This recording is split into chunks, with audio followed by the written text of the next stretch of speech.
ರಥಸಪ್ತಮಿ ಇದೊಂದು ವಿಶೇಷ ಆಚರಣೆ. ರಥಸಪ್ತಮಿಯನ್ನು ಮಾಘ ಸಪ್ತಮಿ ಎಂದು ಕರೆಯುತ್ತಾರೆ. ಮಾಘ ಮಾಸದ ಶುಕ್ಲ ಪಕ್ಷದ ಸಮಯದಲ್ಲಿ ಸಪ್ತಮಿ ಅಥವಾ 7ನೇ ದಿನದಂದು ಬರುವ ಸೂರ್ಯನಿಗೆ ಸಮರ್ಪಿತವಾದ ಮಂಗಳಕರ ಹಬ್ಬವಾಗಿದೆ. ಇದನ್ನು ಸೂರ್ಯನ ಜನ್ಮದಿನವೆಂದು ಆಚರಿಸಲಾಗುತ್ತದೆ. ಈ ದಿನ ಮುಂಜಾನೆ ಬೇಗನೆ ಎದ್ದು ಉದಯಿಸುವ ಸೂರ್ಯನಿಗೆ ಅರ್ಘ್ಯವನ್ನು ಅರ್ಪಿಸುತ್ತಾರೆ ಮತ್ತು ದಿನವಿಡೀ ಉಪವಾಸ ಇದ್ದು ಬೇಡಿಕೊಳ್ಳುತ್ತಾರೆ.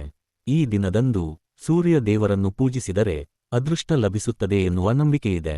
ಸೂರ್ಯದೇವ 7 ಕುದುರೆಗಳನ್ನು ಎಳೆಯುವ ರಥದಲ್ಲಿ ಸವಾರಿ ಮಾಡುತ್ತಾ ಉತ್ತರ ಗೋಳಾರ್ಧದ ಕಡೆಗೆ ತನ್ನ ಪ್ರಯಾಣವನ್ನು ಪ್ರಾರಂಭಿಸುತ್ತಾನೆ ಎಂದು ನಂಬಲಾಗುತ್ತದೆ.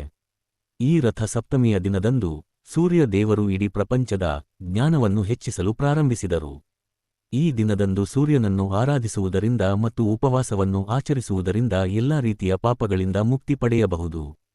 ಈ ದಿನ ಸೂರ್ಯನನ್ನು ಪೂಜಿಸುವುದರಿಂದ ತಿಳಿಯದೆ ಮಾತಿನ ಮೂಲಕ, ದೇಹದಿಂದ, ಮನಸ್ಸಿನಿಂದ ಪ್ರಸ್ತುತ ಜನ್ಮದಲ್ಲಿ ಮತ್ತು ಹಿಂದಿನ ಜನ್ಮಗಳಲ್ಲಿ ಮಾಡಿದ 7 ರೀತಿಯ ಪಾಪಗಳು ಪರಿಹಾರವಾಗುತ್ತವೆ ಎಂದು ನಂಬಲಾಗಿದೆ.